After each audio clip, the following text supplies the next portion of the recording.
Sir Nigel is a historical novel set during the early phase of the Hundred Years' War, spanning the years 1350 to 1356, by British author Sir Arthur Conan Doyle and written in 1906.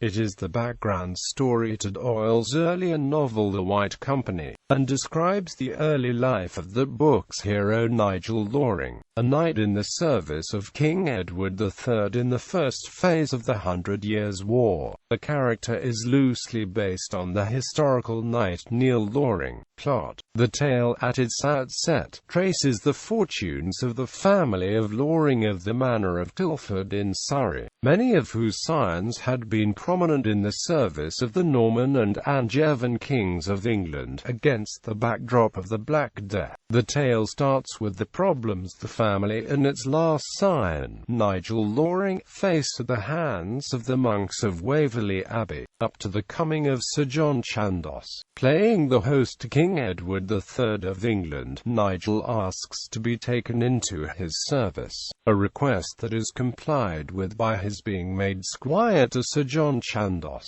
In order to make himself worthy of the hand of the Lady Mary, daughter of Sir John Buttesthorn, he vows to perform 3 deeds of honour to her. Nigel and his follower Samkin Aylward arrive at Winchelsea, whence they take passage to Calais. En route, he manages to intercept Peter the Red Ferret, a French spy who had stolen certain papers of Sir John Chandos. Since these papers had some bearing upon the English defence of Calais in view of a projected French attack, it was considered necessary in the extreme to recover them. Having defeated the spy in single combat, Nigel is overcome by the wounds he receives and is laid up in the castle of Calais. When the king visits the young squire to praise his courage, he mentions that the spy is to be hanged. This outrages Nigel, who had promised the Red Ferret quarter, and he crosses purposes with the king. Although the king is enraged by the squire's impertinence, at the intercession of Sir John Chandos he yields. Nigel Loring then proceeds to set the Red Ferret free after having taken from him his word not to violate the truce and to visit to the Lady Mary, to fulfill his promise to her.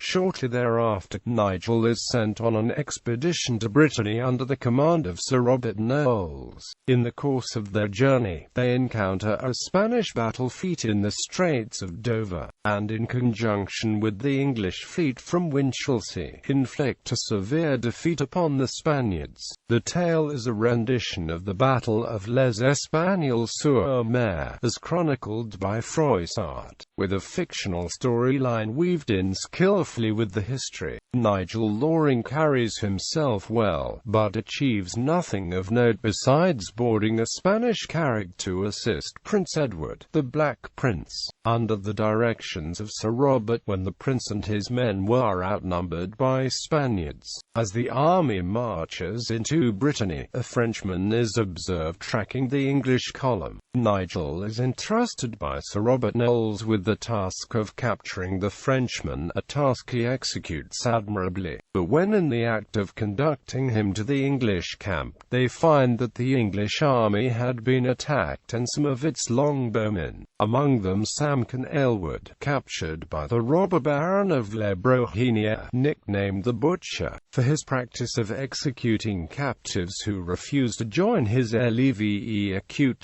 The English troops try to storm the castle of Le Brohiniere by a frontal assault which fails dismally, with the death of the French captive who, being of noble birth, assists the English in destroying this common nemesis.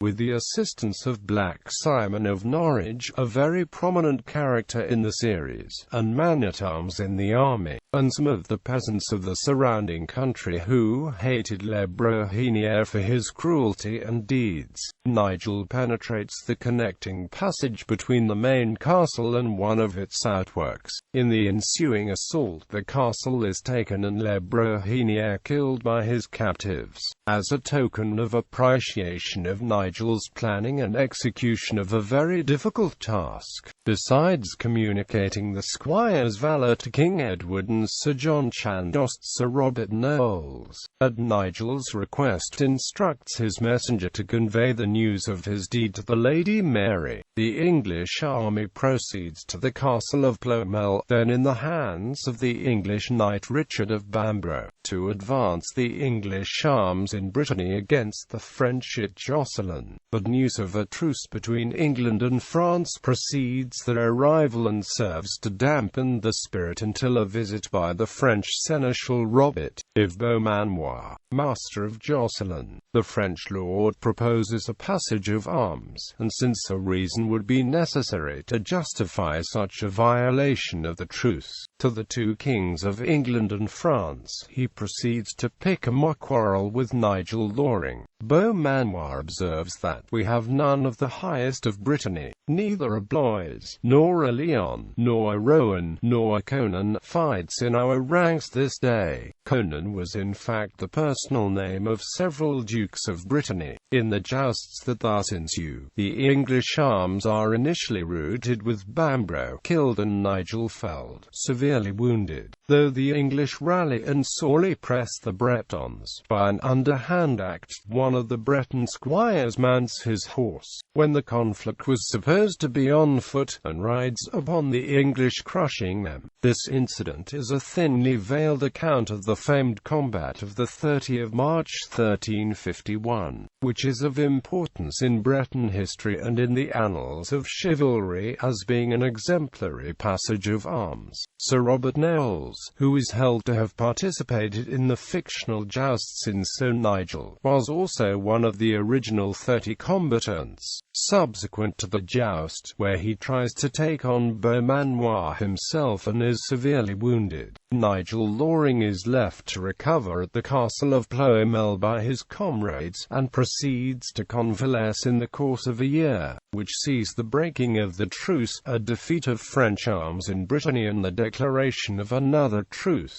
Nigel is by then made seneschal of the castle of Vannes. It is then that Sir John Chandos summons him to Bergerac to accompany the Black Prince on a raid into France. This raid concludes in the Battle of Poitiers. In the course of the battle, Nigel overcomes King John II of France but fails to receive his surrender, not knowing the identity of his opponent, and is thus unable to lay claim to the king's ransom. But since the king himself identifies the squire as his conqueror, the Black Prince awards Nigel Loring his golden spurs and dubs him a knight. Sir Nigel then returns to England, where he weds the Lady Mary. The book concludes with a summary of Sir Nigel's life and the future, which had already been documented in the White Company.